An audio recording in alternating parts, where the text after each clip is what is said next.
നല്ല ചൂട് ചപ്പാത്തിക്കും ഗീ റോസ്റ്റിനും അപ്പത്തിനും ഒക്കെ കഴിക്കാൻ പറ്റുന്ന നല്ല ഡിലീഷ്യസ് ആയിട്ടുള്ള ഒരു ഗ്രേവിയുടെ റെസിപ്പിയാണ് ഇന്ന് നമുക്കുള്ളത്.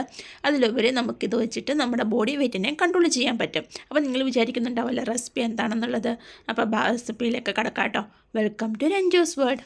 അപ്പം നമ്മുടെ ഇന്നത്തെ റെസിപ്പിയുടെ മെയിൻ ഇൻഗ്രീഡിയൻ്റ് എന്ന് പറയുന്നത് നമ്മുടെ ഫുൾ മഖന അല്ലെങ്കിൽ താമര വിത്ത് എന്ന് പറയും. ഇത് ഞാൻ പറയാതെ തന്നെ നിങ്ങൾക്കറിയാമല്ലോ, ഒരുപാട് ന്യൂട്രീഷൻസും പ്രോട്ടീനും ഒക്കെ ഉള്ളതുകൊണ്ട് തന്നെ നമ്മുടെ സ്കിന്നിനും ഹെൽത്തിനും ഒക്കെ വളരെ ബെനിഫിറ്റ് നൽകുന്ന ഒരൊന്നാണ് കേട്ടോ. അപ്പോൾ ഇതിൻ്റെ കൂടെ തന്നെ ഞാൻ കുറച്ച് ഫ്രോസൺ ഗ്രീൻ പീസും കൂടി എടുത്ത് വെച്ചിട്ടുണ്ട്. അപ്പോൾ ബാക്കി പ്രോസസ്സ് എന്തൊക്കെയാണെന്ന് നമുക്കൊന്ന് കണ്ടിട്ട് വന്നാലോ.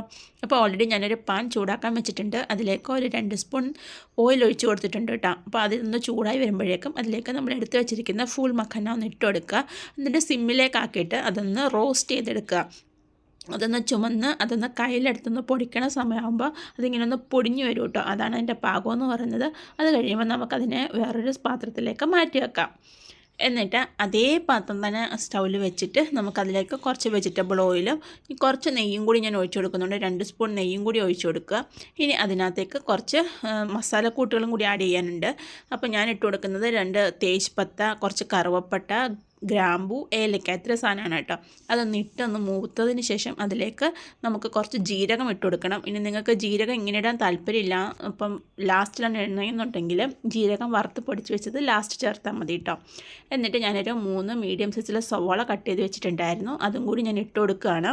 അങ്ങനെ അതും ഇട്ടിട്ട് അതിൻ്റെ കൂടെ ഒരു 1/2 സ്പൂൺ മഞ്ഞൾപ്പൊടിയും കൂടി ഇട്ട് കൊടുക്കണം. അപ്പം ഇതെന്താണെന്ന് വെച്ചാൽ നന്നായിട്ട് ഒന്ന് മൂത്ത് അതിൻ്റെ ഒരു കളറൊക്കെ ഒന്ന് മാറി നല്ല ഒരു ബ്രൗൺ കളർ വരെ ആറണം കേട്ടോ. എന്നിട്ട് അതിൻ്റെ കൂടെ നമുക്ക് കുറച്ച് ഇഞ്ചി, വെളുത്തുള്ളി, പച്ചമുളക് ഞാൻ ഇങ്ങനെ തന്നെ ഇട്ട് കൊടുക്കുകയാണ്. നീ പേസ്റ്റാണ് ആഗ്രഹമെങ്കിൽ പിന്നെ ഇട്ട് കൊടുത്താൽ മതി കേട്ടോ. അപ്പോൾ അതും കൂടി ഇട്ട് കൊടുത്തു. എന്നിട്ട് നന്നായിട്ടൊന്ന് വഴറ്റിയെടുക്കുക. അത് നന്നായിട്ടൊന്ന് വഴണ്ട് വന്നതിന് ശേഷം നമുക്കതിനകത്തേക്ക് ഒരു 2 മീഡിയം സൈസിലെ തക്കാളി ഞാൻ കട്ട് ചെയ്ത് വെച്ചിട്ടുണ്ടായിരുന്നു, അതും കൂടി ഞാൻ ഇട്ട് കൊടുക്കുകയാണ്. അങ്ങനെ അതും കൂടി ഇട്ട് നമ്മളിതുവരെ ഉപ്പ് ചേർത്തിട്ടുണ്ടായിരുന്നില്ല. അപ്പോൾ അത് ആവശ്യത്തിനുള്ള ഉപ്പും കൂടി ചേർത്ത് കൊടുത്തു. എന്നിട്ട് നന്നായിട്ടൊന്ന് ഇളക്കി യോജിപ്പിക്കുക. അതിനുശേഷം ആ ഉപ്പ് ചേർത്ത കാരണം ആ തക്കാളി നമുക്ക് പെട്ടെന്ന് തന്നെ ഒന്ന് സോഫ്റ്റായി കിട്ടും കേട്ടോ.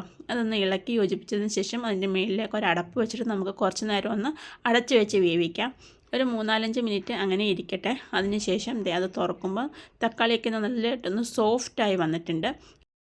അതിനുശേഷം നമ്മൾ എടുത്ത് വെച്ചിരിക്കുന്ന കുറച്ച് കശുവണ്ടി ഉണ്ട്. ഇത് തന്നെ മെയിനായിട്ടുള്ളൊരു ഇൻഗ്രീഡിയൻ്റ് ആണ് കേട്ടോ.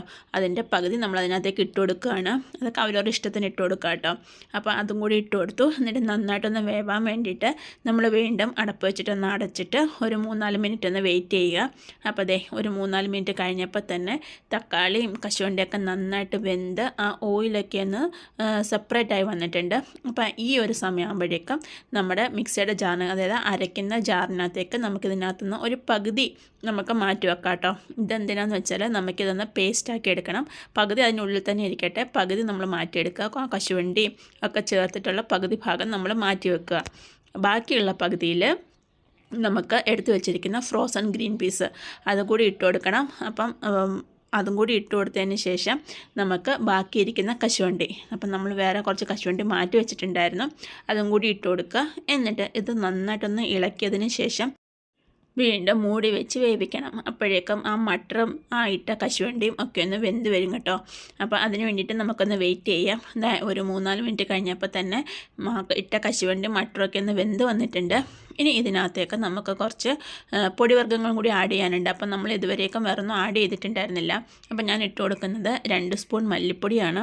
പിന്നെ ഇട്ട് കൊടുക്കുന്നത് 1 സ്പൂൺ മുളക് പൊടി. 1 സ്പൂൺ മുളക് പൊടി ഇത് നല്ല എരിവുള്ള മുളക് പൊടിയാണ് കേട്ടോ. അതുകൊണ്ട് ഞാൻ 1 സ്പൂണാണ് ഇട്ട് കൊടുക്കുന്നത്. ഓൾറെഡി ഞാൻ കുറച്ച് പച്ചമുളകും കൂടി ഇട്ട് കൊടുത്തിട്ടുണ്ട്. അപ്പോൾ ഇതിൻ്റെ ആ പച്ചമണം മാറുന്നത് വരേക്ക് നമുക്കിതൊന്ന് മൂപ്പിച്ചെടുക്കണം. അതിനുശേഷം നമ്മൾ എടുത്ത് വെച്ചിരുന്ന ആ കൂട്ട് തണുത്ത് കഴിഞ്ഞപ്പോൾ ഞാനൊന്ന് അരച്ച് പേസ്റ്റാക്കി കൊണ്ടുവന്നിട്ടുണ്ട്. ഞാൻ പേസ്റ്റ് നമ്മളിതിനകത്തേക്ക് ഒഴിച്ചു കൊടുക്കുക. എന്നിട്ട് ഇതിൻ്റെ കൂടെ കുറച്ച് വെള്ളം കൂടി ചേർക്കണം. നമ്മൾ എപ്പോഴും പച്ചവെള്ളം ഒഴിക്കാൻ പാടില്ല കേട്ടോ. കറിക്കകത്ത് ലൂക്ക് വാം വാട്ടർ ആയിരിക്കണം എപ്പോഴും നമ്മൾ ചേർക്കാനുള്ളത്. അപ്പം ഞാൻ ഒഴിച്ചെടുക്കുന്നത് ലൂക്ക് വാം വാട്ടറാണ് കേട്ടോ. അപ്പം ഗ്രേവി നിങ്ങൾക്ക് എത്രയാണോ വേണ്ടത് അതിനനുസരിച്ച് നിങ്ങൾ വെള്ളം ചേർത്ത് കൊടുക്കണം കേട്ടോ. എൻ്റെ ഗ്രേവി കുറച്ച് തിക്കായിട്ടാണ് ഇരിക്കുന്നത്. എനിക്ക് തിക്കായിട്ടുള്ള ഗ്രേവിയാണ് ഇഷ്ടം. അതുകൊണ്ട് ഞാൻ കുറച്ച് തിക്കായിട്ടാണ് ഉണ്ടാക്കുന്നത്.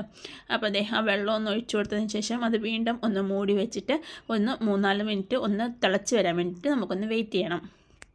അപ്പോൾ ആ 3-4 മിനിറ്റ് കഴിഞ്ഞ് അതൊന്ന് തിളച്ച് വരട്ടെ. അപ്പോൾ അത് നന്നായിട്ടൊന്ന് തിളച്ച് വന്നിട്ടുണ്ട്. ഇനി ഈ സമയമാകുമ്പോഴേക്കും നമ്മൾ തിളച്ച് എണ്ണയൊക്കെ ഒന്ന് തെളിഞ്ഞ് വന്നിട്ടുണ്ട്. അപ്പം ഈ സമയമാകുമ്പോഴേക്കും നമുക്ക് നോർത്ത് ഇന്ത്യൻ ഫുഡിൻ്റെ ഏറ്റവും മെയിനായിട്ടുള്ളൊരു ഇൻഗ്രീഡിയൻ്റ് ആണ് കേട്ടോ നമ്മുടെ കസൂരി മേത്തി എന്ന് പറയുന്നത്. അപ്പം അത് നമ്മൾ ചേർത്ത് കൊടുക്കണം. അത് നല്ലൊരു ടേസ്റ്റ് മേക്കറാണ് കേട്ടോ കസൂരി മേത്തി.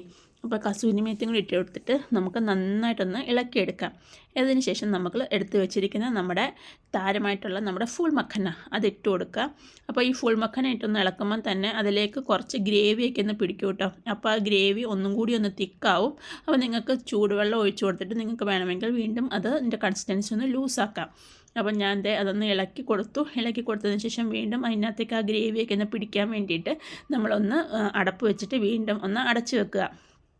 അങ്ങനെ ഒരു 2-3 മിനിറ്റ് കഴിയുമ്പോഴേക്കും ഗ്രേവിയൊക്കെ നന്നായിട്ടൊന്ന് തിളച്ച് ആ മസാലയൊക്കെ മഖനയിലേക്ക് പിടിച്ച് ഇരിക്കുന്നുണ്ട്. അപ്പോൾ നമ്മുടെ ഡിഷ് അങ്ങനെ റെഡി ആയിട്ടുണ്ട്.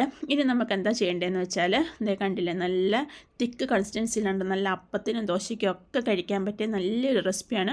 ഇനി ഇതിനകത്തേക്ക് ഞാനൊരു കുറച്ച് പഞ്ചസാര, അതായത് ആ പുളിയും മധുരവും ഒക്കെ ഒന്ന് ബാലൻസ് ചെയ്യാൻ വേണ്ടിയിട്ട് ഒരു 1/2 സ്പൂൺ പഞ്ചസാരയാണ് കേട്ടോ ഇട്ട് കൊടുക്കുന്നത്.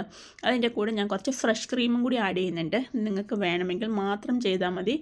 നമ്മൾ ഓൾറെഡി കശുവണ്ടിയൊക്കെ ചേർത്തിട്ടുള്ളത് കൊണ്ട് തന്നെ ഗ്രേവി നല്ല തിക്കാണ് കേട്ടോ.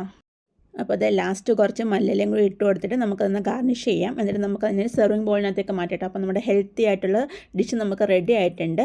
അപ്പോൾ സ്റ്റേ ഹെൽത്തി, സ്റ്റേ പോസിറ്റീവ്. അപ്പോൾ നിങ്ങൾക്ക് എൻ്റെ റെസിപ്പി ഇഷ്ടപ്പെട്ടിട്ടുണ്ടെങ്കിൽ നിങ്ങൾ ഫ്രണ്ട്സ് ആൻഡ് ഫാമിലിക്ക് ഷെയർ ചെയ്യുക, ലൈക്ക് ചെയ്യുക, സബ്സ്ക്രൈബ് ചെയ്യുക. അപ്പോൾ നിങ്ങൾ ഉണ്ടാക്കി നോക്കിയിട്ട് എനിക്ക് ഫീഡ്ബാക്ക് പറയാം കേട്ടോ. അപ്പോൾ താങ്ക്സ് ഫോർ വാച്ചിങ്.